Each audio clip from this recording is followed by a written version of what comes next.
pona kobongisa nzoto koliaka biloko nyonso ndenge moko esengeli te kaka ndenge moko chaque jour il faut varier. Il faut varier.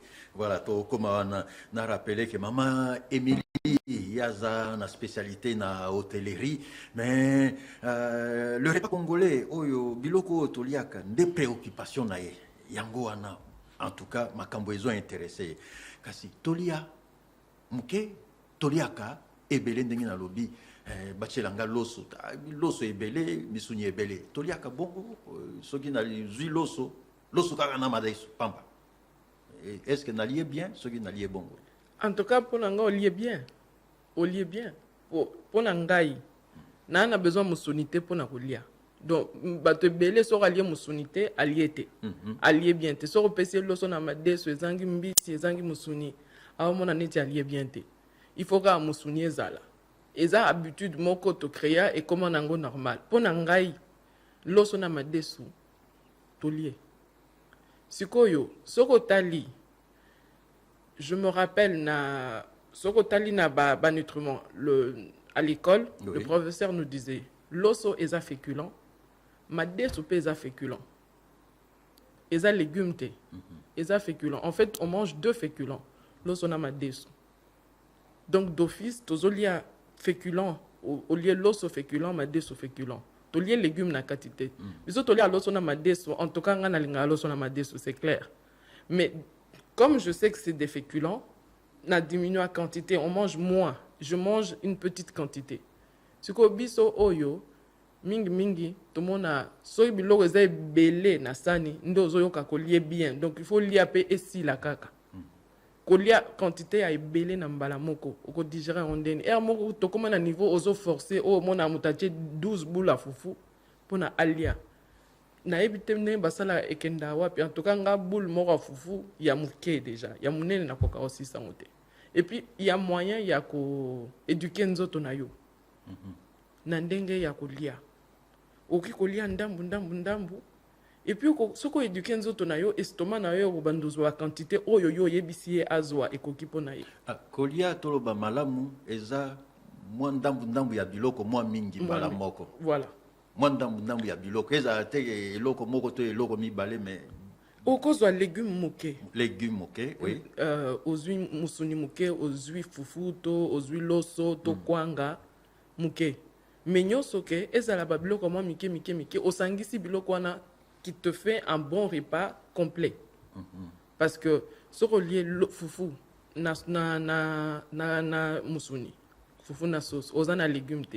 Légumes, on en a besoin de fibres qui permet un bon transit intestinal. Kasibiso et loko, tout ça là on a un problème mingi yangwana. Au moins de fibres tu as, au plus tu auras des problèmes de transit intestinal qui veut dire aux un problème il y a potali boumou donc commencer à être constipation. Tota ba habitude alimentaire nabiso parce que il s'agit des repas congolais bande comme susu fufu mikolonyoso bande comme susu en tout cas fufu nga kunate loso mikolonyoso bande comme susu tamsu madesu chaque jour mabe ou malam eza mabete fufu par exemple. Oui. Fufu et ça, les bateaux balient à foufou chaque jour. Mais il faut retarder déjà à partir, il y a un âge. Batumi kolo, bah on a tendance, il y a diabète. Oui. Foufou, maïs c'est un sucre. Maïs c'est un sucre et belé. Donc, colia à foufou chaque jour, il y a un niveau à sucre et salé. Ce que total déjà, colia mutu oyo, tu dois voir comment tu manges. Et là on a tout à l'heure on a quantité il y a sucre aux olives na journée moko, quantité à sel aux olives na journée moko. Na tongo aux melati, tala yo quantité à sucre tie belé. Na midi au lieu tala 4-5 boules à foufou. En sachant que maïs c'est un sucre au bakisi. C'est comme ça qu'on se retrouve même ba jeune mingi pe bazo développer diabète parce que façon bazo lier la biloko ils en a sucre na ko consommation à bas sucre. Au moins on appelle boya au lieu foufou wana ati mulangi na bière to mulangi ya coca ya munene ya fanta ya munene tout ça c'est toujours du sucre. Et donc à un moment donné au commis susceptible à reçoit ba maladie wana. Donc il faut mutako tika na habitude on semaine mobimba fufu to semaine mobimba loso nga na conseiller te mais eza na bato basala yango s'il y a moyen d'équilibrer okoki kosala pe olie fufu lelo lobi olie loso lobi nango kuna olie kwanga ozo changeaka mais dans tout ça beau favorisera ba légumes aussi bien que cru que cuit donc ba légumes balamba na ba légumes balamba te to mais ça n'a pas kolia ba légumes ya mbesu ba salade ba concombre ba tomate mama tungulu eza ba légumes oto ki kolia ya mbesu wana eza bitumba on dirait tozotala ndenge tozali tolinga opesinga musuni opesinga soso opesinga mwa mbisi mais ngai matembele soki nini dongo soki nini toza nayebi te okoyebisa nini bacongolais na oyo etali justement balégumes parce que eza on dirait eloko moko balingaka mingi balingaka balégumes te mpo na nini nayebi te légumes eza koede yo na makambo ebele surtout le fibre qu'il y a dans les légumes. Il faut prendre l'habitude ya koyeba apport alimentaire ya eloko ozolia ngai eza na apport alimentaire nini pondu eza na apport alimentaire nini pondu il y a beaucoup de fer dans le pondu matembele la même chose bite kukutu ezalaka nango na bafer ebele sa tête épinard ezali donc boroki ko changera ba légumes koliaka pe kaka légumes moko wana te parce que les apports nutritionnels sont différents la même chose donc oki ko changer oki lelo lié pondu lobi lié matembele lobi kuna lié légumes en tout cas surtout na bana to mesanisa bana depuis bazamike koliaka ba légumes olia ko mesanisa ye na misuni mesanisa ye na ba légumes parce que misuni ekoede na eloko te bato mingi baloba nga na mituna toujours les fibres animales ou enfin les protéines animales plutôt bato azoba misuni eza na protéines et tout ça mais nyama aliaka nini ngombe aliaka nini aliaka matiti donc les tabac même tout ça baliaka matiti bon banyama baliaka matiti les protéines qu'ils ont viennent de ce qu'ils mangent baliaka matiti pona nini tena kelia matiti directement lena keleka epa nyama ponga mona kolia matiti wana et donc privilégier ba légumes qui est misuni ebele pesa goutte malade mususu yangwana makolo ko vimba yo zo vimba mingo zo mona esala ape pasi akokokota suna sapatu te on va commencer à t'interdire tout ce qui est viande rouge donc misuni pepe ça malade bokan saka ateke no misuni pepe ça malade biloko mingi tozolia l'excès de toute chose n'est pas bon à part les légumes on a mona te mutabeli po alia ki ba légumes mutabeli po alia ki ba fruits nan na mona ngote. Est-ce que ça na ilo mobo et peut-être na culture ya ba congolais il paraît mutaliaka ba légumes aza mobola mutaliaka misuni wana mutu ambongo yango wana problème eza plutôt na mutu na biso to tia na mitu na biso ke mutu na mbongo nde mutaliaka ba légumes aliaka ba viande et que mutu aliaka légumes a mobola ngai yoyo na préféré olia fufu na pundu kena misuni donc eza question rozana mbongo te eza question ya santé eza nango il faut longola na mitu na biso que non si tu manges de la viande tu as beaucoup plus d'argent tu es plus aisé que l'autre c'est faux lelo oyo ata bato oyo baza na mbongo baolanda ba légumes parce que oyebi ke ezo équilibrer nzoto na yo légumes ezo aider yo na nzoto misuni ezo aider na eloko te tout monde a surtout bilenge hein bamaka misusu tokomolinga biloko ba mindele shawarma biloko na biso yo ya mboka te biloko ya bapaya biloko bapaya tolingi on a ce complexe de croire que ceux tozo on mange comme ceux bapaya bazolia on est mieux tozo tika bapaya wana balanda biloko na biso papa rojenga na koli na poto oui et biloko na biso ya Congo tosomba pondu kuna sachet moko ya pondu tosomba 1 kilo ya pondu ezokoma na ba 3-4 euros lelo oui ça fait combien en dollars ça fait combien en francs congolais ezo sala peu tozoke plus ba 6-7 dollars 7 000 francs pondu biso tozolanda biloko ya Congo tozomonela ngo pona ozwa biloko ya Congo en tout cas okoluka biloko ya mindele eza wana mais sikoyo ba o baza awa ba préférer biloko ya mindele biloko bapaya biloko bapayango pona talo nango na préféré nalia shawarma moko ke so banso 8000 francs nga personnellement nalinga nanga ba shawarma te nalinga ngo te nalinga ba mélange na bango te donc nalinga nanga ngo te so nalie eloko wana c'est que en tout cas nazaki na nzala moko boye ou bien nazaki koyoka bien te fona lia mais nasomba ngo te nalinga ngo te parce que nga moko kutu na préféré na sala shawarma nga moko na ndako ke na somba ya libanda. Voilà, kasi biso moko voilà tozongela po wana na kanisi bandeko ba comprendre ba biloko na eza ba biloko akolia ka penza te to sengeli kolia biloko na biso kasi ndeko na ngai ya linga akolia kwanga na ye zombi soki Thomson babakisi to musuni ya nini alie malamu kolia malamu soko lie fufu Thomson wana na légumes oli équilibré oza la bilo omisa tona bakisaka toujours légumes ko bakisaka toujours légumes voilà c'est toujours bien de rajouter les légumes biloko kauka ozolia fufu wana oli nani akauka et puis ovandi oli loko déjà ya malonga te pona nzoto na yo et au plus biloko ozolia kokauka au plus tu as un problème de transit intestinal parce que mingi pe toza na problème o tomela mai mingi te batu mingi balinga omela mai te azo préférer amela na ye fanta moko bière moko akanisi ke ekoki mai eza mai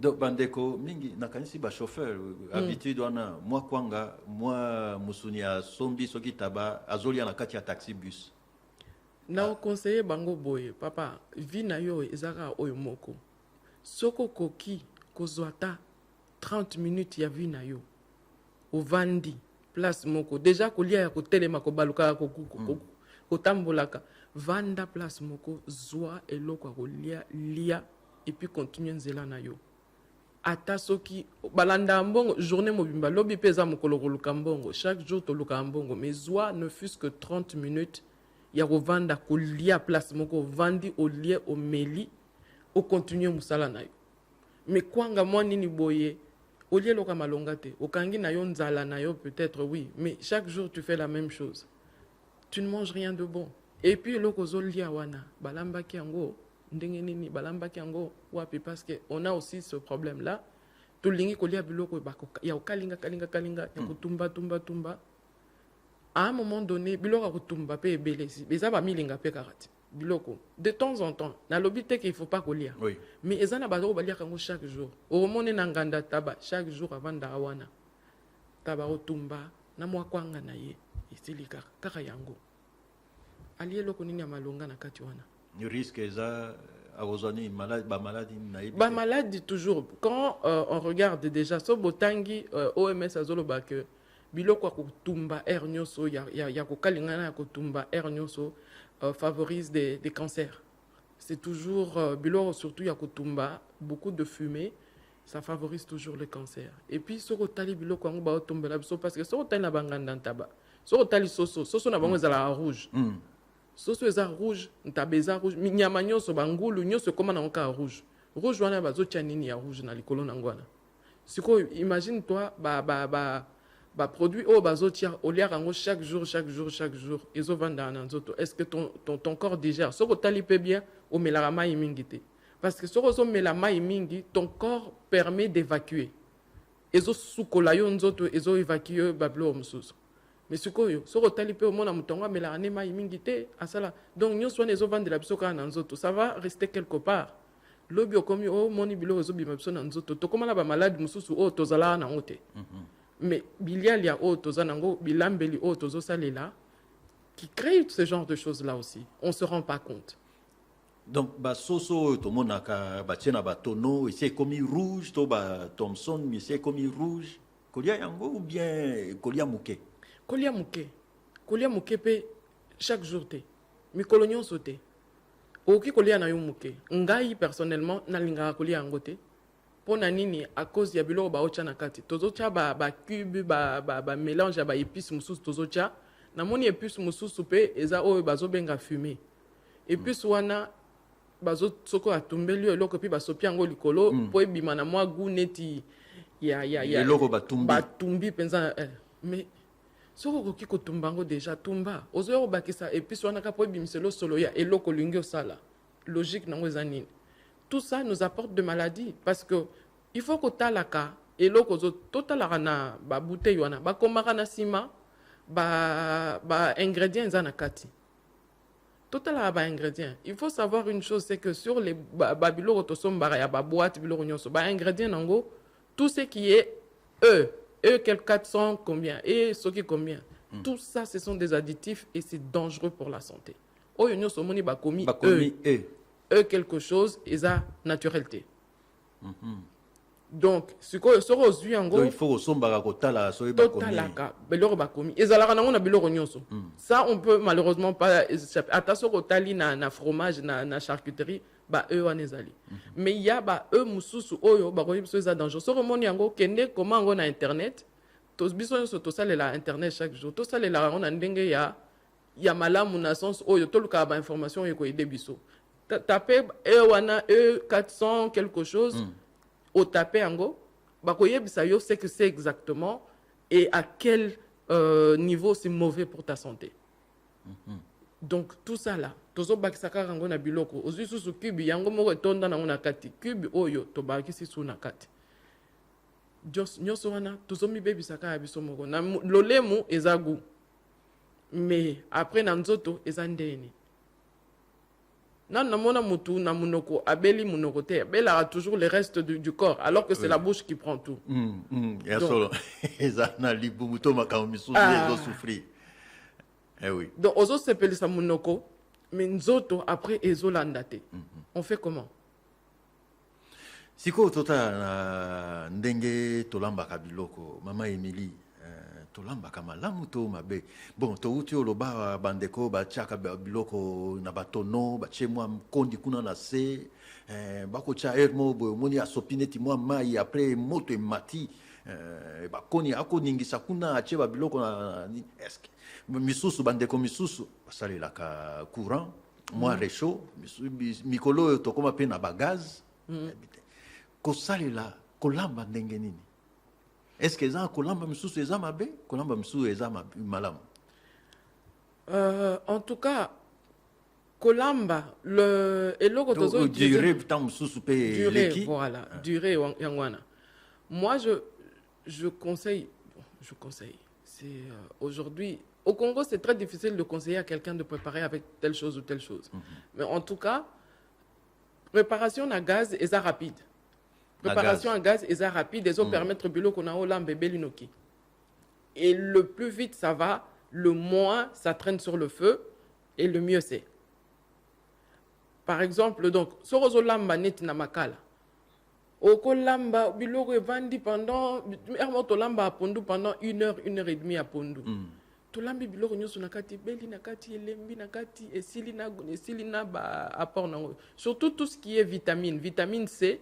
Na chaleur ça se dissipe et kendaka biloko oyo eza na vitamine C na kati na moto elinga vitamine C elinga na moto te donc biloko eza na ba vitamine mingi na kati soko lambi yango yamona ba soko tokisi biloko aussi si vitamine nyonso na biloko msu to tokisa ngo makasi.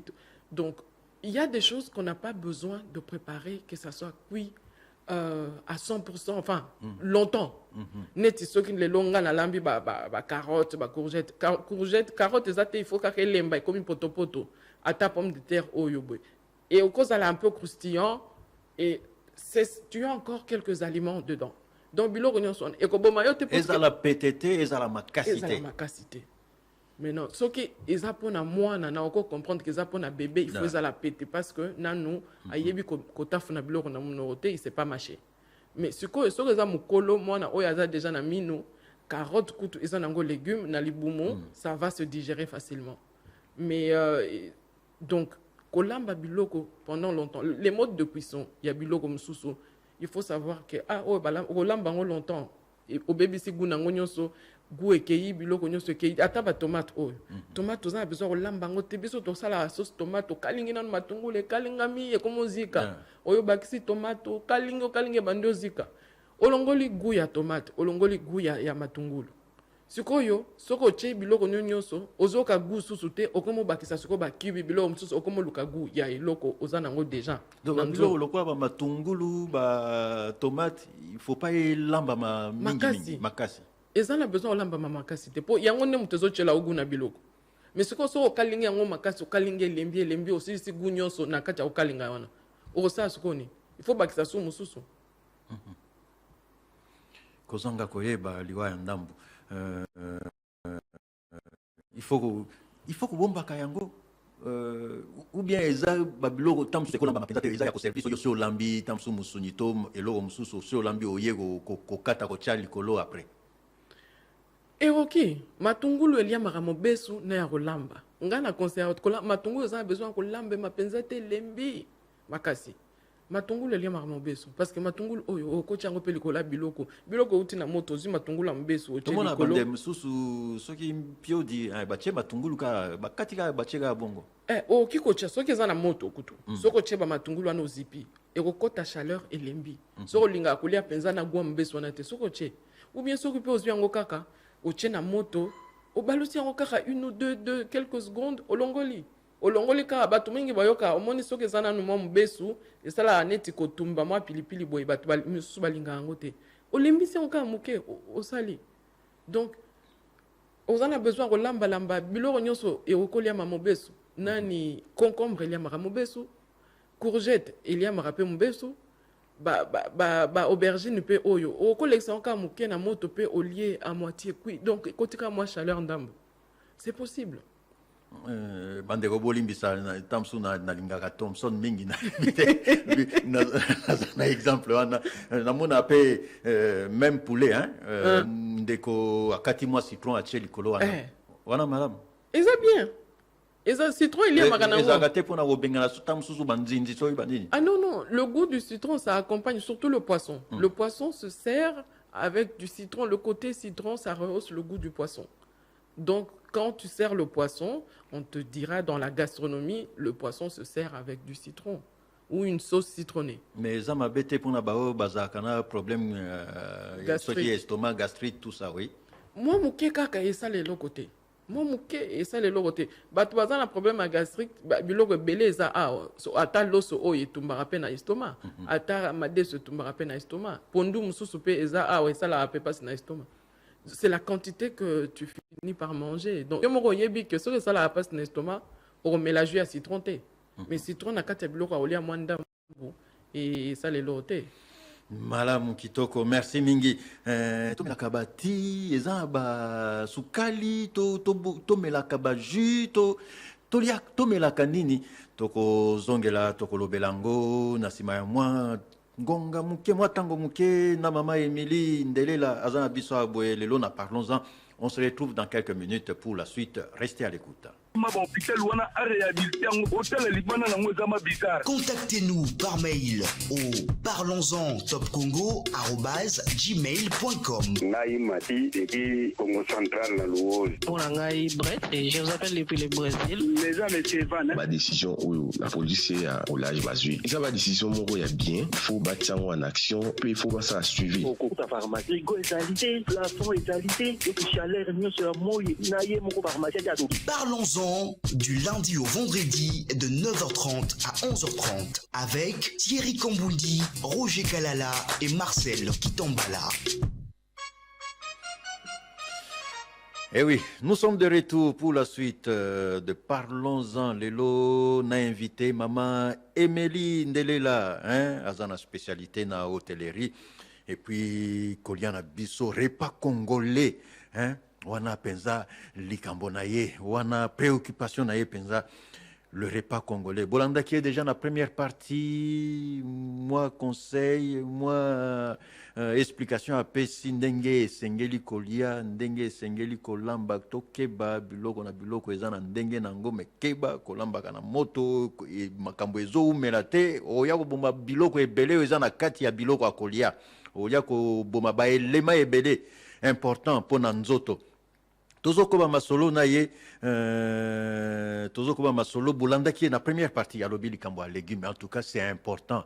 Bandeko baliaka mingi mingi misubge bokeba kolia légumes, c'est très important. Il faut ezala mingi mingi mingi. kasi légume ango mama Emily poto continuer masolo légume ba légume oto zo kamisusu oyebite so batiaki biloko nini po ekola po ezwa soki otalango boye bien oyo makasa bien donc légume ya bien yango ya kolia il faut que sala ndenge nini soki tozui légume soki mama sombi légume qu'est-ce qu'on doit faire pour tolamba ngo malam?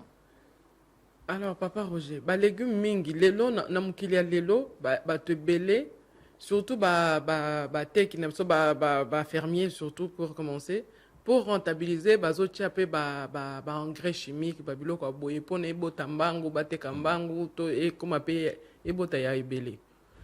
Le problème avec ça c'est que biso ba lei nango nde place ezobotela biso ba problème.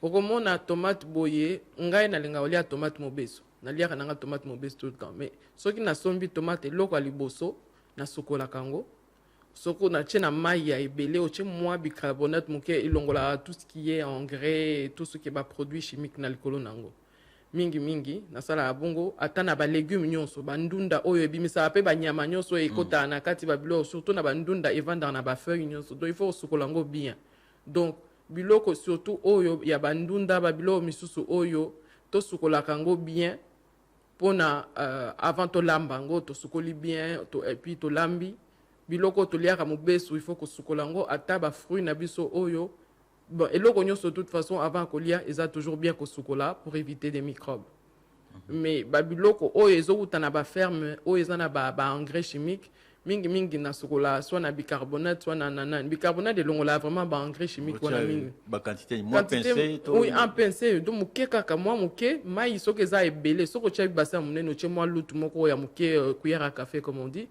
muke et puis osangisi osukoli yango boye mais sinon soki eza na okabilo ka muke okotiaka ndambu muke bicarbonate depanzanaka bien na mai osali bongo osukoli ba légumes na yo et puis okoki ko ba légumes to ba fruits na yo okoki kolia oya mibesu au moins yebi ke okoki kolia to ba engrais mususu toyokaka eza oyo banyama biloko ba ferme soki bangombe ba déchets ba ngombe tout ça ba engrais wana eza mabe pe soki bazosalela ngo pona bandunda soki tolbi to somba ndunda basalelaki ba engrais wana ezala ya bapulaye des choses comme ça ba engrais wana eza mabe te wana eza nango ce sont des engrais ya ba biloko kolia wana ce sont des déchets alimentaires.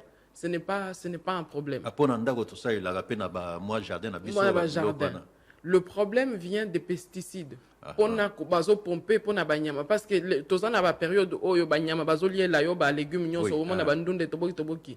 Si tu ne veux pas avoir ça ba pesticides o bazo pomper ba produit moko wana bazo pomper la likolo izo boma banyama wana ekimisa bango. C'est le produit le plus dangereux, c'est les pesticides. Ba cancer aux monde ba tout ça ba biloko na nzoto talaba oyo basalela ba pesticides wana ils ont tendance à respirer ce produit là ezobimisa bango ba malade misusu tomonaki yango awa américain oyo asalela ba pesticides wana pendant longtemps il ne savait pas ce que c'était lelo oyo azana cancer mais bon il a quand même réussi à gagner son procès mais il est mourant.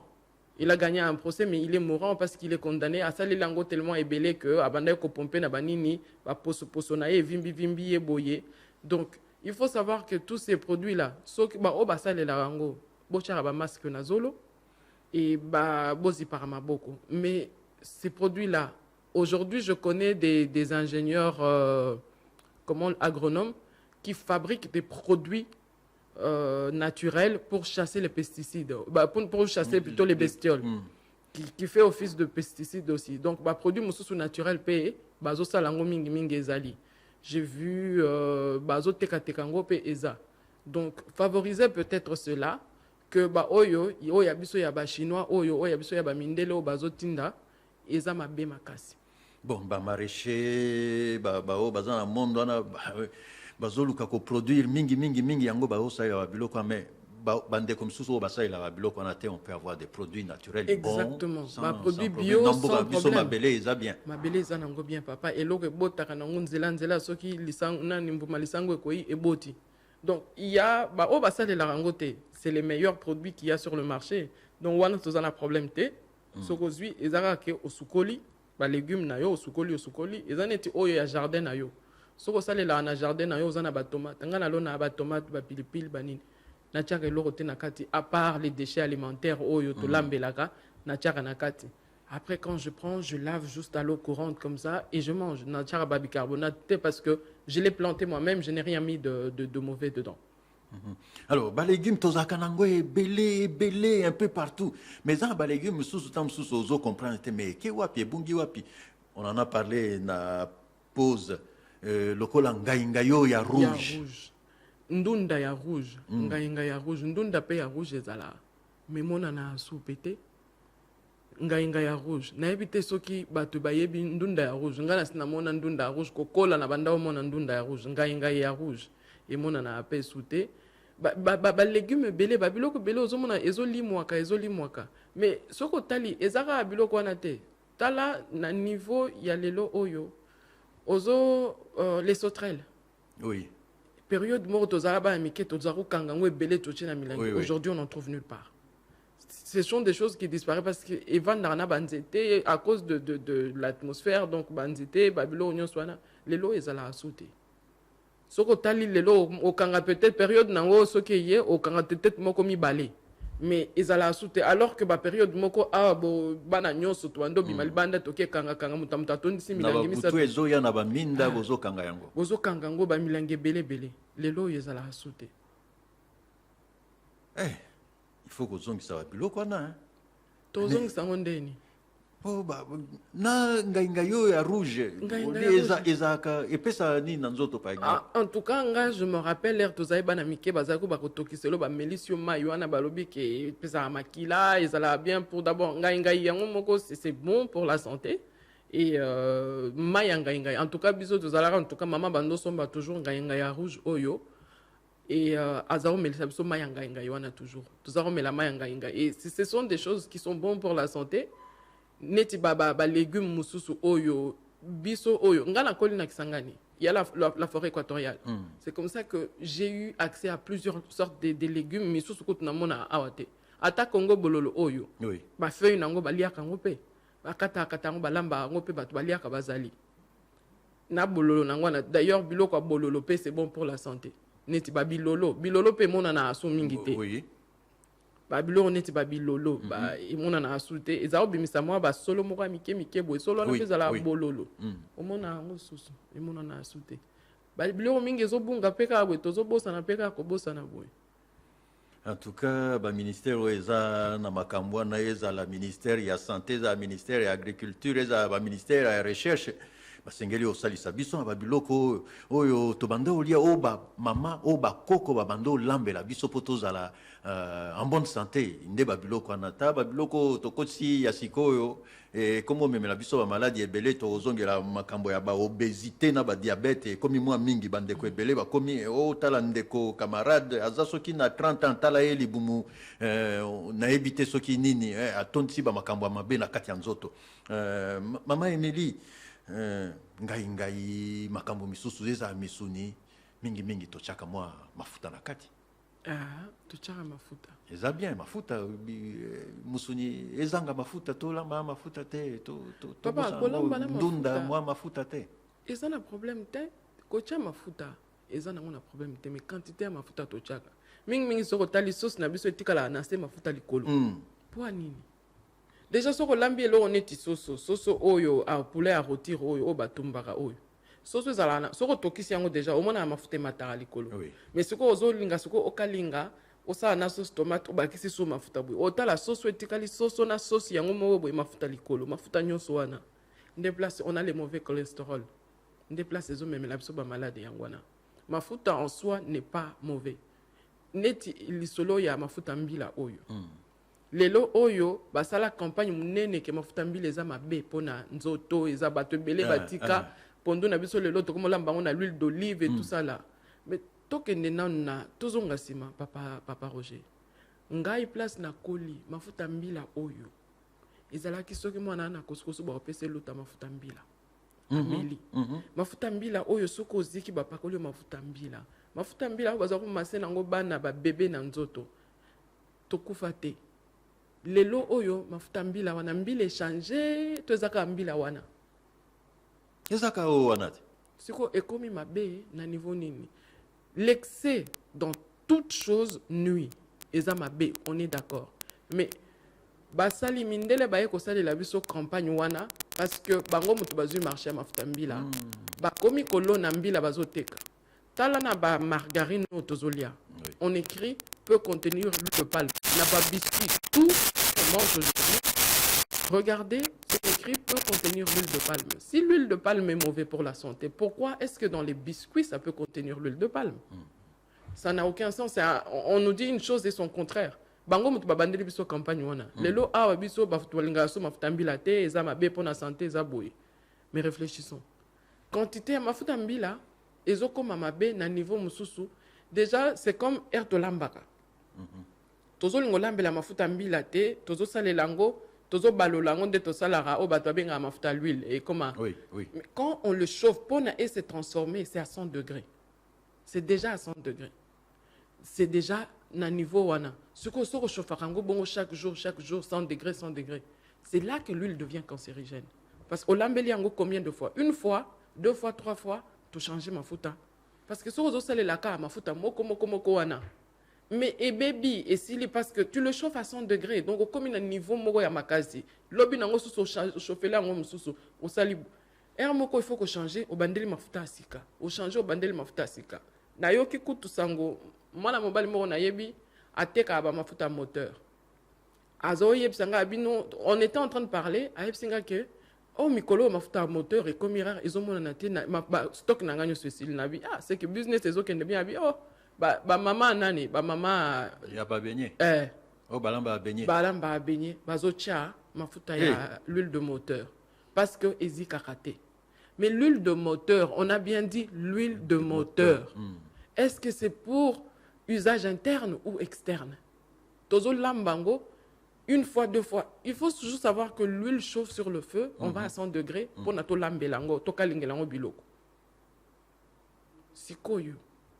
Ma faute à nato chauffer. Parce que l'huile de moteur ne brûle pas, ils ont permettre bango ma faute et où mela, ba oba kisakaka mususu likolo na yango. Mais est-ce que vous réfléchir que et loko bozo lié sa biso tozo lié sa bande kona biso tozo lié sa bango nini parce que lobby bana na biso moko bazo lié mikate wana tozo lié nini kasi mama Emily na saeli mafuta na boaka mafuta lisusu po na saeli yango 5 fois 6 fois 7 fois papa eziki eloko nyonso oyo eziki ekoma mabe po na nzoto soki eziki ekomi noir et comme mafuta wana ozomona eloko nyonso eziki eza mabe pona nzoto wana bandeko il faut bakangango eloko nyonso eziki et comme mabe pona nzoto parce que déjà soko lié eloko kozika ozolia nini na kati eloko nini elengi nini ozolia na kati mafuta wana oyo eziki soko lingo mona couleur nango chango na mulangi po soko tena kikalungu ozomona ngo ka clair chango na mulangi omona couleur nango.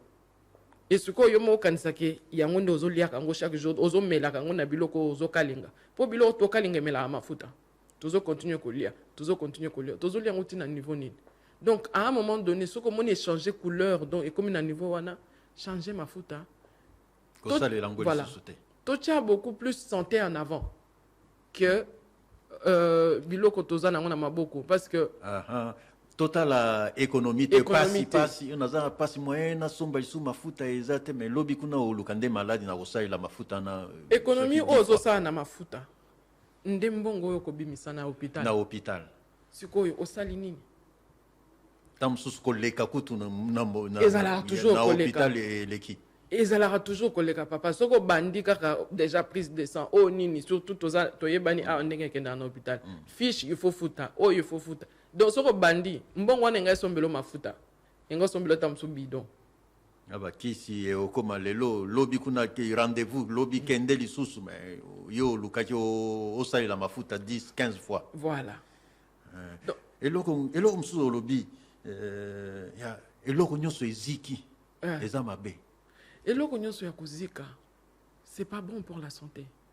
D'abord tokenka analogique eloko eziki ozolia nini na kati eloko akozika makasi tozolia nini na kati elengi nini eza na kati olambi poulet eziki na mwa poso wana eziki na kuise eziki to Thomson eziki tamsusu pe loso babiloko ya se wana eziki Thomson kutu tozongela nanu Thomson to soso ekozika nango opaloli olongoli kote ya kozika olongoli mwa musuni wana ya kozika moto ata moko te na mokili oyo toyebi ke mwa ndambo wana eziki abwaki eza te opalola yango mpenza bien olongoli parti ya kozika wana obandeli sikoyo loso omona loso eziki makoko to ekomi noir na se tozolia eza na biso nyonso toliaka tosepelaka nango ngai nalingaka makoko to loso mais nayebi le fait que nayebi nazikisaka yango te natika ekangamaka na se moke voilà mais soki eziki ekomi noir neti mwa rouge nga kutu na yango ekoma na rouge te so ekangami ka ekomi mwa makasi wana ekoma ekotikala nango pembe nga nalambela nazwa nzungu moko nalambela loso ezikaka te donc loso esalaka mwa croûte moko boye kaka wana natikaka kutu ekota na couleur te parce que totalela banzungu oyo mpe tolambela nzungu oyo naoloba okuta yango na bato bafabrikaka bambabula bafabrikaka mpe banzungu ya kilo wana nzungu wana c'est fait à base de quoi c'est de l'aluminium matière wana babilo ba batterie ba produit ya mabe sikoyo toolambela yango biloko na moto otia yango boye otie pondu pendant 1 heure na moto ezotoka biloko wana ezokotaka kaka na kati imagine toi quelle quantité de métaux on ingère par jour sikoyo ozikisi sikoyo loso na kati bandi opalola yango susu déjà ere tosokola banzungu topalola totikaka kopalola parce que tozolongola biloko ya se ya nzungu ndenge tozopalola wana tozobebisa parce que un moment soko olambeli nzungu esalaka mwa couche moko likolo wana c'est bon oko bando olambelaka nango bongo ça va mais soki baosokola tozosala nani topaloli toniki yango na kati ekoma ongenga na kati c'est bien mais sauf qu'on revient à la case de départ quantité ya bamétaux oyo bando bimeza susu ebele donc lelo oyo mindele bakenda na basala banzungu mosusu oyo mais bon eza banzungu eza na talo oyo ekangaka biloko ya kolia te ekangaka biloko ya kolia te mutu nyonso aza na makoki ya kosomba yango te ce que je veux dire juste ata na banzungu oyo tosalelaka wana so ozikisi loso na kati ozolia biloko ya kozika déjà on te dit c'est très mauvais donc c'est cancérigène de temps en temps olie mwa makoko mais kotika yango mpe te zika makasi ekozika mwa moke olie na yo mwa moke na bi moke oza na besoin te ekoma mwindu échanger couleur soki ekangami déjà esali croûte wana makoko to nyonso yango wana te oyeba komesurer température ya moto makemba eziki soki wapi mosu bakosalelo makemba ekomi noir donc okolia yango kutu ndeni eza ta kitoko te na kotalela yango non makemba mutu na mutu alingaka cuisson na ye mosu alinga ezwa mwa couleur ezwi mwa couleur c'est bon mais il faut pas ekoma mwindu ermo ekoma mwindu parce que mafuta déjà ise ekomi nango mwindu nyonso wana kaka ntango ozoloba makambo wana ya kolamba température kocontrole yango nayebi te bamisuni misusu seignant ezala ebela mpenza te wana bien to mabe po babilo misusu totala mpe makambo oyo bazotia baki wana tolobela yango mwa nsima moke saignant to mwa saignant bleu comment on dit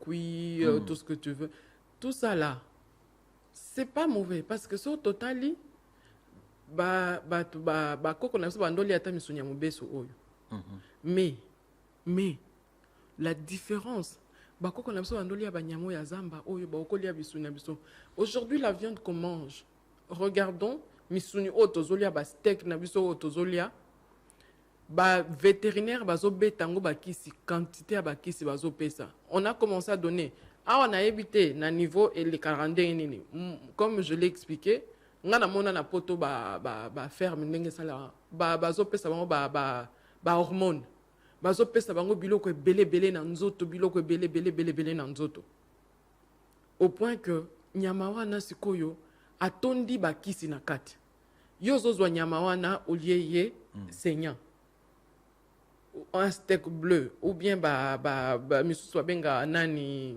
tozolia awa américain c'est de la viande crue viande hachée crue qui mixé yango makasi bozolia yango na lipa eza mbeso mais na biloko nyonso eza na kati wana nde place bamaladi na biso ezoya sikoyo banyama na biso oyo ya awa nayebi te mbisi oyo okoki kolia ngai nalamba soki nalingi kosala mbisi oyo nakozwa mbisi ya mobeso oyo ozwika otondisi yango na kati ya jus ya citron ocouvrir ça va cuire parce que le citron fait cuire même musuni soko katikati musuni otie citron okomona moko échanger bimisi échanger couleur makila nyonso elongwe okoki kolia.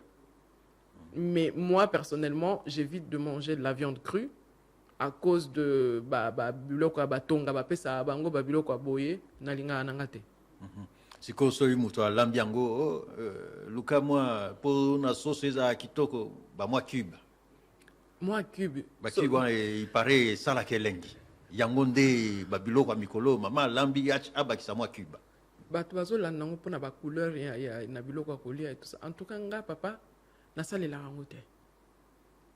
Cube wana il faut to bandana ne bandeli. Cube et soki botali yango nazoloba toujours. Yekola kotanga biloko bakomi na eloko zosomba. Ba carton ya ba cube wana. Tala ingrédient nango eza nini? Ail, matungulu, ndembi, céleri, mungwa, hermo barchelo soki poireau, carotte, tout ça.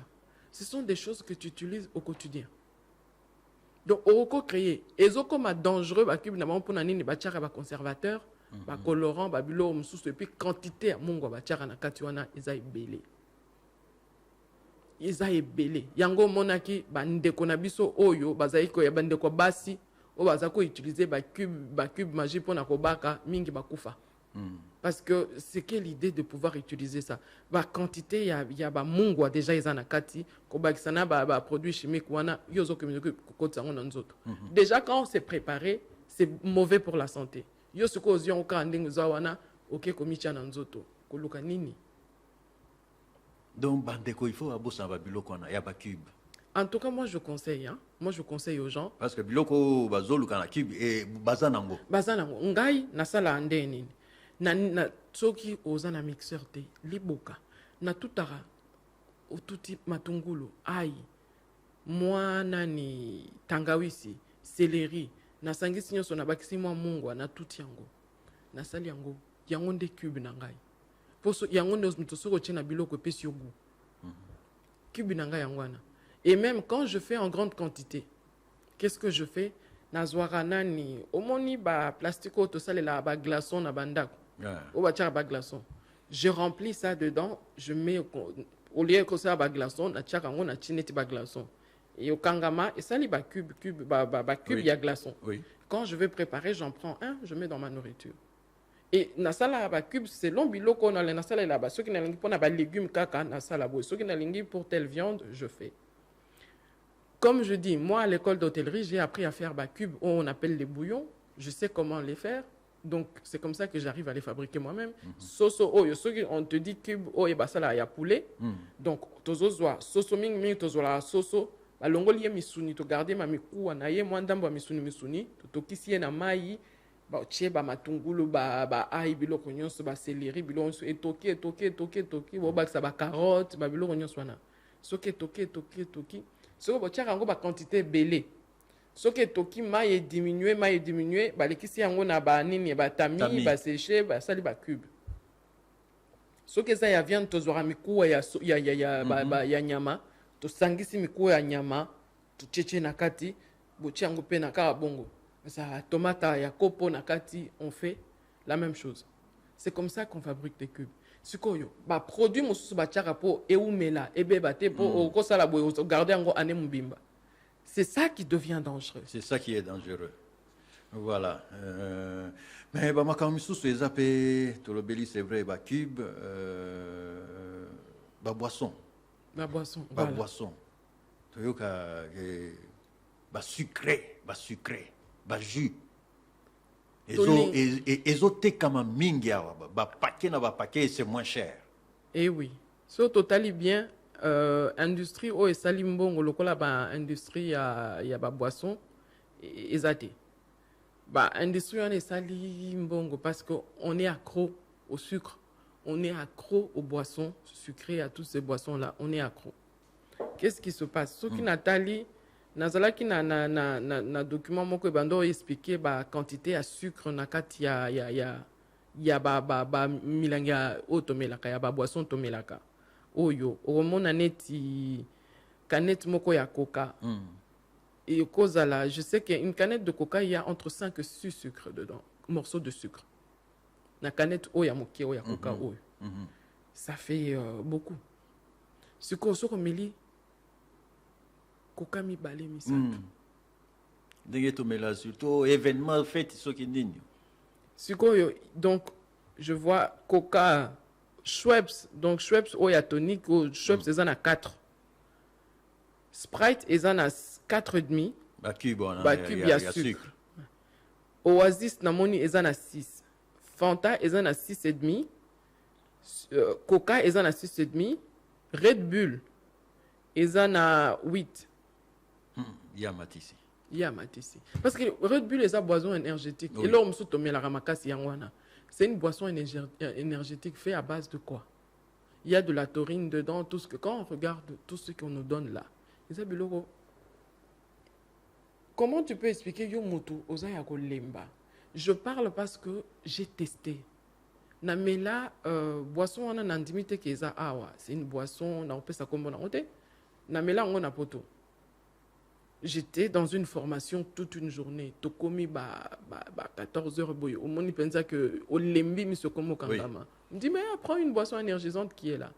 Namela boisson wana la minute qui a suivi navanda pensa tout droit nalanda courtine suka. Obinga mon natali bingayo na bandaki olemba bi nazama kasi boye. Na bisuko na meli nini? O meli nini o yezongisi nzoto na yo directement. O meli nini? Donc total bilo otozo mela il faut ce ko yo otala boye so mona on surtout na ba jeune a o melela o 4-5 Red Bull ozo mela nini na nzoto na yo moko oza jeune mwana moke ozo mela 4-5 Red Bull wana tala composition nango po oyeba o melaka nini bakisa suko na sucre na ona nzoto suko nyoso o tozo mela ba coca ba fanta bilo nyoso na to sala sporter to tambola ba nzela milaite au sala au vandi neti tala neti chauffeur mingi bande qu'on a biso ba chauffeur ba mela po bala la pongité oui o mela ngo chaque jour soki na journée mobimba ozo mela ngo tete 2 fois ozo sala ba o vandi ba journée na yo ozo kumba ya revanda ozo nga na poko na ndako ozo mela maladie na ndako ozo ngi na poko olembi olie olali lobi journée bandeli mais ozo boko la maladie mingi bato bana problème a remela mai papa Roger na ebite pona nini mai esukola nzoto ça fait fonctionner les reins de l'eau ça te permet un bon transit intestinal stoko mela ba mai ya ebele normalement on en a problème il y a constipation té parce que l'eau justement te permet d'avoir un bon transit intestinal mai ya ebele on peut boire 1 jusqu'à 3 litres d'eau ça dépend d'une personne à une autre. Maintenant, mais là, 3 litres, au bandika, tu prends 3 litres d'eau, ça peut te tuer parce que ça peut te noyer les poumons. Babandarango, malembe, ozo poussana. So comme ça, n'ingana mela 2 litres, na l'exara 2 litres d'eau par jour parce que je suis habitué. Quand je bois peu, 1,5 litre, mais je suis toujours dans mes 2 litres d'eau d'habitude. Ou peut-être 3. Ça m'est déjà arrivé de boire souvent, même. Parce que j'aime pas les boissons gazeuses déjà parce que gaz on a déjà les boissons et ça là on a les bons passer. Donc mais ce que je vois moi na moké. Aux autres moi il y a 3 ans, il y a 2 ans, il y a 3 ans, aux autres sa canette na tongo. Ba jus izote kama ba plastique. Ba jus na biso izote kama eza ba colorant. Ba colorant. Ba to ça la ba jus naturel bazali et belépé.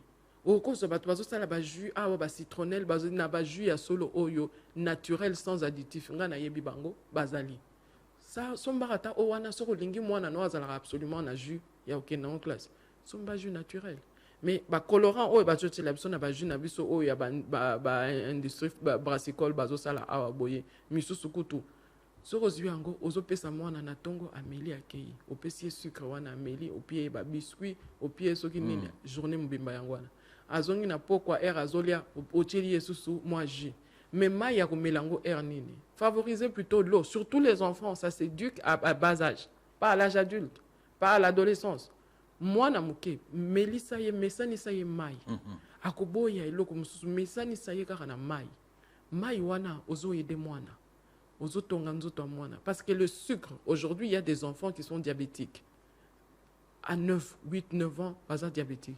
Et ça n'a pas diabétique ou pas diabétique. Il y en a. Parce qu'il ne faut pas oublier une chose, le diabète est héréditaire aussi.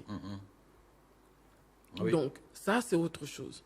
Bano babota na diabète bazali. ce sont des cas rares. Et puis, le diabète, ils ont un type ébélé, type 1, type 2.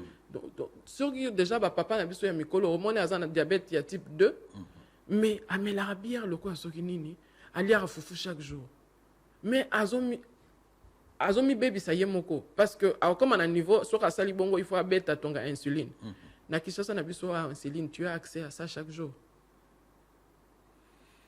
Tala bandeko balandi na ebike ya koloba eza ebele ya koloba eza ebele moyen to silisa nyonso na mama Emilia waboye na émission oyo ezate boyebi bino bozaka pena ya bino mituna tamsusu na suka akobakisa oyo to lobi penza te, mais en tout cas sans doute ekozala na kati ya mituna na bino yango na tolobi topesa bino maloba. Na rappelé numéro 085 000 44 40 okobenga na 089 44 44 471 tozwaka pe ba SMS na 089 44 44 470 soki mituna ezali nayebi ke ezali boza nango ebele tozwa mituna na bino tozonga tokende na nzela ya singa na telefone epa wapi Grace Mazali tozwa ndeko. Allo. Allô, bonjour papa, Roger Kalala, bonjour na maman na biso. Bonjour ndeko. Bonjour papa. Bon, wadino mwana mboka papa Pati Vangeli Putukin. Oui. Bon, en tout cas, donc nene maman zo expliquer biso na oui que ça na penza souci n'a pas vraiment la motema. Na hotala ke ba mbinzo teba ba mbinzo. Ba mbinzo tubana ko kanga ngo na batama wo tubana wo mona ba papillon. Ba ma peka peka donc ezake dele firmo go bana ko renyemer. Tout le monde a commencé à soutenir. Moi, c'est le mot de ma PK, mais donc, dans la constante, ma PK, et ça la soutient. Et puis, Bambinzo, tout le monde a bandita bois noir, surtout dans la régie des zones à usine, qui est toujours le cotango, n'a pas zamba sec et puis tu as. Tous les Bambinzo, tout le monde a donc Israël, qui toque Bambinzo à la mer, et boum, tu es battu et Kendad. Et puis, dans le maman, le dit que, donc, na babilo na biso ke ba mama ba komo sala biso ba komo tia ba ingrédients belé pour ba produits chimiques. On a raison parce que na ota ke batunire ba komo ko la mbangu mona soko botika mona zo gandi rapidement. Pourquoi? Parce que ba mama ba zola na biso ba ingrédients mini. Biso tu dis tant to kolaka ba mama ba zola na biso na bobi mama so la mbelo benamdi ka don achelo kaka mazudi acha mazudi kama tumulu na ba aiwana donc na ba nisili melolo ba mama ba komo bo manzoto donc na ba ba orange surtout so aselo musuni ora musuni ngo da pa kolongo so kolora mogo ya rouge boye donc toujours ba te so kolora ngo ce za la nini moni ngako dona kebisa mo sinanga na epsa kitala do ba kolora wana ko chela kanga ngote donc chela ngai kaka ndembi tanga usi. Donc, nous avons le bac, papa, Roger Thompson, nous avons un bachelor de la citron, et nous avons un sambouma, donc ils ont la kitoko. Nous avons un ingrédient, c'est pas le canard à la moitié, parce que ça va produit chimique. Nous avons 20 000. Merci beaucoup, maman. Merci, Ndeko, merci. Na contribution na yo, tous les sous Ndeko, Moko Nanzela Singa, Atuna Mituna, allo? Allô, bonjour, papa. Bonjour. Allô, bonjour. Bonjour, Nabino Yosemi Balé. Merci. Bonjour, Maman Emilie Azoyo Kayo. Bonjour okay. papa. Azoloba, Fumbope Toliaka. O bacha mwamba na kachwana. Oui. Est-ce que ils appellent malam pour la santé na biso? Fumbwa na mwamba, voilà. Oui. Ils appellent malam pour la santé na biso. Généralement, Fumbwa is na mwamba. Enfin, na ebite. Maman Emilie Akoloba pour y aller bien. Merci beaucoup. D'accord. Ok, merci Ndeko, merci. Tozali susu Motuna Nanzela Singa, ce qui est Ali. Je crois qu'on va prendre un petit moment de pause. On se retrouve dans quelques minutes pour la suite. Et Kozala après flash d'information. c'est notre devoir.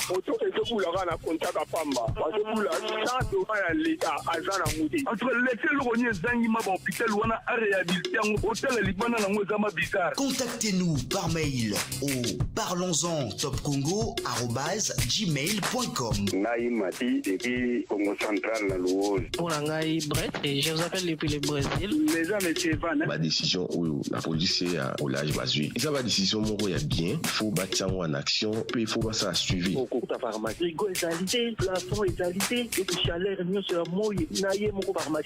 Parlons-en du lundi au vendredi de 9h30 à 11h30 avec Thierry Kombundi, Roger Kalala et Marcel Kitambala.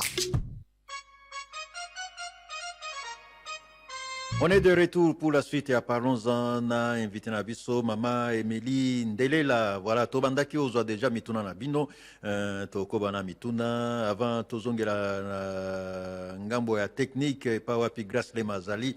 Nanzela Singa, moi message mouké tozui natanga. Bonjour papa Roger na Maman Emily. Ezangai papa papi riche na camping. Namoni Maman Emily alobeli ba milikite. Akomape ataba livre ya nutrition ekosunga biso makasi nzambe asunga ye mingi na mosala na ye. Merci beaucoup un message mais papa bakisi pe motuna alobi boye kolia chou cru mélangé na tomate na matungulu na maki batokisa pe na mayonnaise eza bien. Eza mutuna ya papa toko zwa réaction explication à maman na moi si ma tango muke tozwa na bandeko nanzela singa baba kisa mituna soki ezali ndeko moko tozwa ye. Alors bonjour papa Roger. Bonjour. Mesdames, monsieur Van. Oui monsieur Van. Ngana lingi d'abord na féliciter maman. Samba pesa moi makoki bela le kaka de façon que après ça biso ba information kitoko. Papa Roger toza na mboka moko lokola bakonzi balingaka ba exterminer biso parce que ndenge toza kolela lelo na ville ya Kinshasa soki tozaki vraiment na bakonzi oyo bazali baresponsable me bakangi basociété ebele ya bagir me bakangi mpe bamama ebele oyo surtout basala biso bandunda wana parce que ce qui se passe eza lokola jungle moto akontrolaka moto aza te. Papa Roger oyebi ke lelo nga nakokoloba bon nasala ndunda na okende na zikida na somi baengrais chimique babiloko sans même nazo information na kiepe nango na ndako na salika bisalela salela ndenge kosalela na tekeli pe bato pe baili c'est normal comme ça se passe comme ça na mboka na biso eza malamu mingi te yango na ngai pe la tuna mama question alobeli secret siko bière balobi composition ya secret na soki mai na ba biloko msusu batie na kati na mwa secret mais siko composition ya masanga ezali masangu secret biloko na secret na c'est-à-dire Fanta na bière o apela la secret koleka. Merci beaucoup. Merci beaucoup. Merci Ndeko. Réaction dans quelques minutes. Encore un auditeur Tozoyer na 085 000 44 40. Allô? Allô papa Roger. Oui, bonjour. Bonjour papa Roger. Tozoyo Kayondeko. Bonjour la maman la biso invité. Bonjour papa. Papa Roger ngana tu na maman boy. Maman odi na journée faut lire 3 fois la journée. Siko ngana lingi na yeba maman la journée soki olamuki kobanda kolia ndeti nini na tongo et puis nini sous se resenga pour la deuxième fois et puis nini se resenga pour la troisième fois là ba wana nyoso to so de vraiment maman et resala bien vraiment donc je connais ngana tu na maman vous m'expliquer nga vous me le roi nezanga Israël butapele na victoire et puis maman ngai na linga kolia matembele mingi dans la liera pour maman matembele mingi vraiment na ebité est-ce que ça m'a bête malam. Merci vraiment maman. Merci beaucoup. Voilà. Toza réaction, Toza Lissousou. Nanzela Singa, un auditeur, on peut le prendre. Allô, papa Roger. Mbote Ndeko. Mbote Bena maman invité. Dangaï Skouli, côté chauffeur de la ville depuis Gombe. Oui. C'est belle émission ezaki epona kolakisa mama baza na badifficulté na makambo etali kolamba eza vraiment bien même so mibali mpe oyi kozala ono mobali mais oza na manière moko ya koyeba ndenge balambaka ndeti nde mama alobi boye bamama mosusu mwa badifficulté ezalaki me na zwi mais nayebi te soki mama bakoki kose retrouve wapi akotika limero moto aza na difficulté akoki kobenga ye mpona alakise babiloko mosusu oyo eyebaka te mais papa Roger nangi natuna eloko moko na mama nayebi te so eza hors sujet ngai banda na botama na nalia fufu te nalia kaka loso est ce que nde balobaka ke moto soko azolia loso to aliaka te bakoki kosala opération est ce que eza ya solo parce que nde na botama boye naliaka loso te naliaka kaka fufu. D'accord, merci Ndeko. Je crois qu'on peut prendre le tout dernier, hein, avant topé sa maman Émilie Maloba, le tout dernier de la série. Allô? Papa Roger. Bonjour Papa Roger. Bonjour. Oui, Tozoyoka.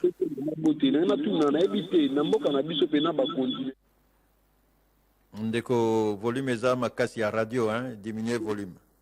Volume nazolo baka na sens que en tout cas ba biloko tozolia nyonso même ba o bazolo na o bandunda ozomona Papa Roger place basokola ba ndunda na omona na mai ba ndek ba mai ba kalamu ozomona mai bazoboka ba boka ba niembe ba bazoko sokola ba ndunda na o ba otekela ba debele na ba ndunda na ebite soki ongole po akufa na microbe te beneli en plus de la société bien sûr baji mais éviter ba iziga o za kishasa en tout cas mitana bonde ba sala ka ozomona ba jio te mona mingi uta importé uta na bangola na libanda au monde za na qualité mo peut-être moi naturel mo eza moi différent par rapport na ba jio de mila mais éviter pour l'état akanga ba société bien sûr na aluka peut-être tout parce que ba indien na ba chinois na ba libanais ba za ba tumo na ba mboka la bono ba sufara ba ko sala so ba blo mo ba bo ma peuple beneni ba luka ba to peut-être ba to ba za organiser la salle qui basa la société où est-ce que ba ji to ba ndete bela ba orange ba mangue ba bleu belé ba ko sala même ba ji naturel awa mo na eza passe ko basala ngo tozo mela ba bleu mo tozo ba sa malade ba malade ya zongo ya ngo ce que remarqué mingo zo mona même ba gemme ba ko même na AVC par rapport à ba bleu ko tozo lia ya na zo tuna mama na ebité nga lia mingi makasu presque chaque jour. Est-ce que nous allons chaque jour ils ont mabé après ça nous sommes des mabé pour nous merci na sukiwana. Merci Ndeko, merci. Voilà, mutuna makambonaye. Ya lobi makasu chaque jour Ndeko kuna lobi matembele to loso chaque jour voilà. Mama il topé ça yo maloba lokola tango ezo kima penza na ebite so ba la wapi Ndeko ya lobaki likambo ya fumbwa mwamba na ebite okoyebisa nini Ndeko mususu aloba likambo ya mbinzo ebungi ezomona na te ndenge na baloba lisolo wana ya bambinzo pe omoni mbinzo amobeso banda kotambola ebele soko omoni ba papillon et puis mbinzo yango ozomona soki pe ezala kutu mbinzo muteko ma papillon je crois donc voilà mais en tout cas ezala pe sauté parce que mbinzo yela na banzete ezana nzete moko we mbinzo ekangama na likolo nangwana on a coupé carrément tous les arbres on est en train de couper donc ezana bilo musu tolia ka utaka na banzete et vivra à travers banzete. Le fait que les matiti nyoso to wana bazam bezo diminuer on aura un problème de tout ce qui était biloko et utaka na banzete. Makambo kolobela na environnement tant ba kutana kana ba rencontre na bango yango wana entre autres makambo koloba mususu yango wana surtout pour na biso bato to liaka ba insecte wana côté papa oya lobi fumbwa ezana on a problème té mais ezana quantité nguba ozochela parce que nguba il faut savoir que nguba c'est très gras ezana nguba ezala gras mafuta nguba ezala l'huile d'arachide donc ngai na lamba fumbwa na linga fumbwa makasi mais na cha nguba muke il faut maintenant diminuer la quantité juste ya nani ya mwamba ozochela et c'est tout mais fumbwa okolia na ozana problème té mais yeba ke nguba ce que ça a un problème, il y a un cholestérol, un problème. Au colis à fumbo à chaque jour, à cause du ngouba aux autres nakati, ça veut dire que aux autres ma futa ebele parce que tocha ngouba, mais tocha rasu ma futa. Aux hommes on a place problème misère. Tozolamba fumbo na ngouba na ma futa. Et l'autre ça la yangwana. D'accord.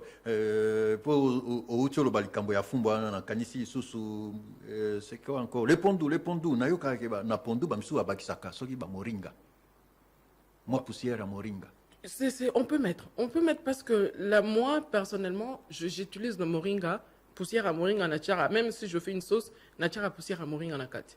D'abord parce que les moringa c'est des feuilles aussi bien que les graines que les feuilles sont très très bons pour la santé. Je crois que c'est Nabenga Ango l'arbre de vie parce que il y a tellement il y a tellement d'apports aussi bien que dans ce produit-là, dans le moringa. Le moringa. Na ba feuille nango et puis na ba graine nango. Donc, moringa, soko sali yango en poudre, ba feuille cacao yo tuti o aussi poudre nango wana. Au kocha on a eloko nyonso ozo lamba. C'est très bon pour les enfants, pour les adultes, pour tout le monde.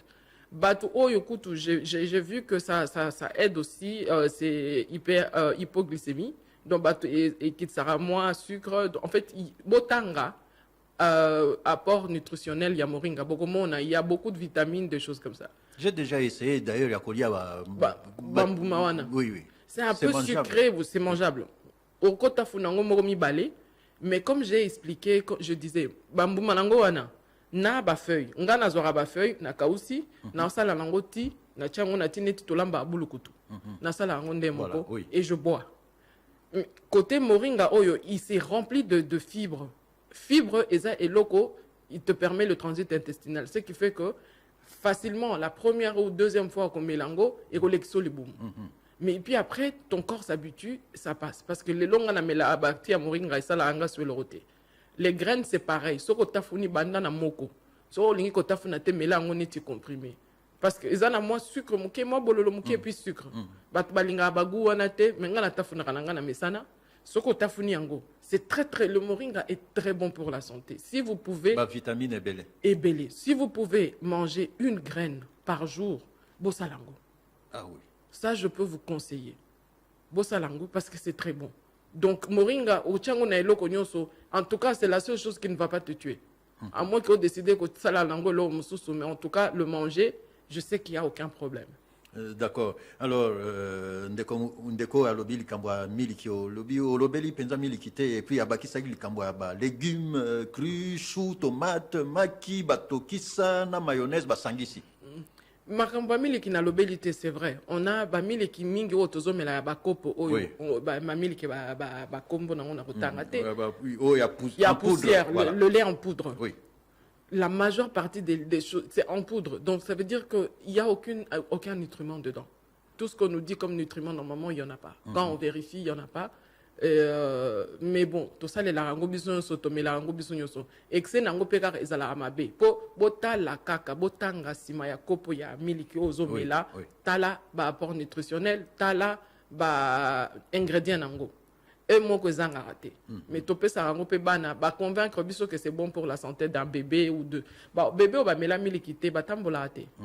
Ba tambola na bango. C'est pourquoi on favorise, on conseille toujours le lait maternel. Bana na biso bazala na makasi po ba mela nani mabele ba mama ba mela sa bana. Donc voilà ce que je peux dire pour le lait. Na lobite ke botika mela miliki mais quantité à oyos et le rognoso comme na lobaki ndambu l'excès nuit. Voilà. Exact. Ndeko chou, tomate, abakisi maki, batokisa. Papa, on a bien makasi. Parce que mayonnaise ndesiko yo quantité. On a une consommation excessive de mayonnaise au Congo. En Kinshasa en particulier. Pour na monaki, me remonte ba ça la pour le mayonnaise, ça longolo boîte mobimbache. Ça contient quelle quantité? Ah oui. C'est beaucoup trop, 500 grammes, 1 kilo. C'est beaucoup trop. On mange de mayonnaise. Mayonnaise, c'est le jaune d'œuf qu'on fait avec. Oui. C'est quand même assez gras aussi. On met de l'huile. Mayonnaise, moi je fais la mayonnaise chez moi, c'est avec les œufs et de l'huile. C'est ce qui l'émulsion, tu fais la mayonnaise. C'est quoi yo, nyonso on appelle quantité de mayonnaise, tout lier à mayonnaise n'andenga mabe. Et là ko nyonso n'andenga mabe ezabienté. On mange beaucoup trop de mayonnaise. Mais papa nengo lier ba chou na yo, ba tomate, ndé esengeli. Concombre, ba kisata soro lingi okoka ai. Yango na lobai. Oya okoka. Lier ka tafuna kamo soro ko tafuna ai te melango mobimba. Mais chaque jour soro lier mo ai na yo. Et au salo bien. Nga na lier ma tungulu mobeso. Na lier ko to neti fruit. Neti fruit. Na sala kana na problème te. Banda bu mwana na lier ma tungulu tomate. Je peux pas passer une semaine na lier moi salade na. C'est très bon pour le sang. C'est très bon. Parce que le sang coagule ba to bazala ba sang. Donc tout ça là.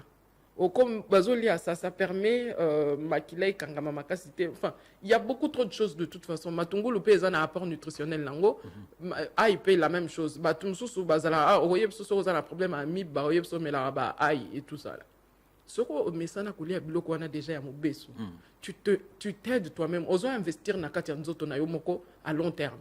biso tozela tobela tokomo luka ba biloko nyonso bopesanga ai bopesanga tangawisi bopesa bandi luka ba produits chimiques ya bakisi ya ba alors que les produits naturels existent eko koyede biso tangawisi oyo okota funaka parti moko tangawisi chaque jour mosusu eza curcuma eza neti tangawisi mais na kati ezalaka jaune okati mwa ndambo tafuni c'est très bon pour la santé aussi tafuna ngombeso nga nasomba yango na zigida nasomba yango na zigida et ça ne coûte même pas cher parce que les gens ne connaissent pas donc ils le consomment pas trop surtout batu na biso papa na biso mikolo maman mikolo. Ce sont des produits qui vous aident. Bao bazana problème à diabète, problème à tension. Produit wana. Yango na yoka publicité misusu na bao na muyoka makambo curcuma ça fait rajeunir. Ah, bango moroyo kinde bango moloba. Alors que c'est très bon pour la santé, mais toli a raté. Mais boke lukango mindele curcuma oyo bazo sale la bino comment ça bilo msusu bazo benga complément alimentaire. Na curcuma na nini bazo biso to comme melango en gélule alors que tozanango toko tafunango biso moko. D'accord, OK. Sucré, boisson sucrée na bière. Boisson sucrée na bière, papa, bière eza sucre ndengo lobi maïs. Le maïs il y a du sucre, c'est une grosse quantité de maïs. Et la levure qui fait fermenter. La bière c'est la fermentation. Les gens qui boivent trop de bière, un problème, c'est la levure. C'est la levure. Donc, ce n'est pas bon pour ta santé, la levure. Quand tu en manges, tu en consommes à grande quantité. Oza capable aussi sa casier mobimba bière. Ozo salanine, ozo benga liwa. Ngala ba mela na niveau na abenga je les appelle des cadavres ambulants. Parce que ozo mi boma yo moko. Ozo investir na liwa na yo moko. Bière moko, de temps en temps, ça ne... Moi, je ne veux pas vous dire d'arrêter de prendre la bière. Non. Soro koki ko tika tika. Mais la maille. Soro moni ko kokate moko de temps en temps. Même si tu te décides d'apprendre un par jour, yo kaka.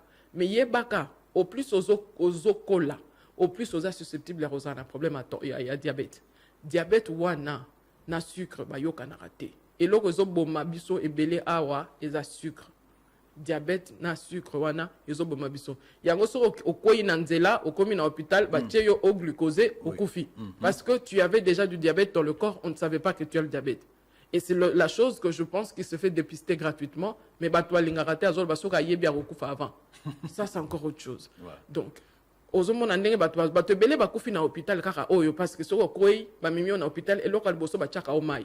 Mais si on te met de l'eau glucosée, on va parce qu'ils ont un sucre, ils ont un diabète, on va en coma. D'accord. Est-ce que tu as un modèle de Akoli en déco à Tunaki, Nini Akoli la première fois, Tongo deuxième fois, na évité, ils ont déco à Tunaki, Likamboya, enfin à l'Obaki, à Liakama Tembele, Alingama Tembele, Mingi, ce qui est Zama Bekoliko, Papa, Bakisa Matembele, Liango, Soro Liango na Tongo na Medina Poko, Bakisa, Eza légumes, Bakisa, et Obomaote. Et l'ambeli karande mutu mabe. Soko lambi. Matembele zan la besoin ko bela te kauke kalinga miloko soki nini beli makasi mafute bele na kati matembele. Non, mais matembele zan mabete. Et l'ambeli nango nde mutu ewoki ko sala yo mabe. Soko ko lia matembele chaque jour yaya. Continue. Pas de problème. Un déco alia kaka loso, jamais foufou. Et ça un problème te yemoro kaka. Quantité à loso liaka. Encore une fois, tout ce qu'on mange n'est pas un problème, c'est quelle quantité que tu manges. Oui. C'est de féculents. Il y a du sucre aussi, il y a de l'amidon dans le... Et le rognon soit nos autres talents, nous autres, on a eu moko. Ce qu'on a contrôler régime alimentaire, on a contrôler poids, nous autres, et lié l'inayonde. Vous voyez déjà que ce qu'on lit avant là, ton corps, la digestion se fait pendant que tu dors, tu ne digères pas bien, donc c'est comme ça que tout s'amasse, tu attrapes du poids. Yango, mindele balobake, à partir à 19h, c'est la dernière fois que tu manges. Karande na lobaki. Na Congo, awa na okolo bana mutute que après 19h okoliate. Po mutu mususu oko kanga moi lipa na ye na 22h. Donc, problème ezara que soko lia oke kolala, digestion na yo ko salima na se apongi, tout ça, ça se transforme et kanga mio na nzoto, problème yangwana. Voilà, Maman Émilie Naïbi à Kolobaïza et Belé, en tout cas, on espère vous recevoir encore prochainement. Voilà. Il faut Tolia bien, il faut Tolia bien, Tolia pour la santé, mais Tolia Tepo, Tobela. Merci beaucoup, Maman Émilie, merci d'avoir accepté de répondre à toutes ces questions. Merci à vous aussi, mesdames et messieurs. Merci à l'équipe technique. Encore une fois, joyeux anniversaire. Merci beaucoup. Voilà, merci, au revoir. Au revoir.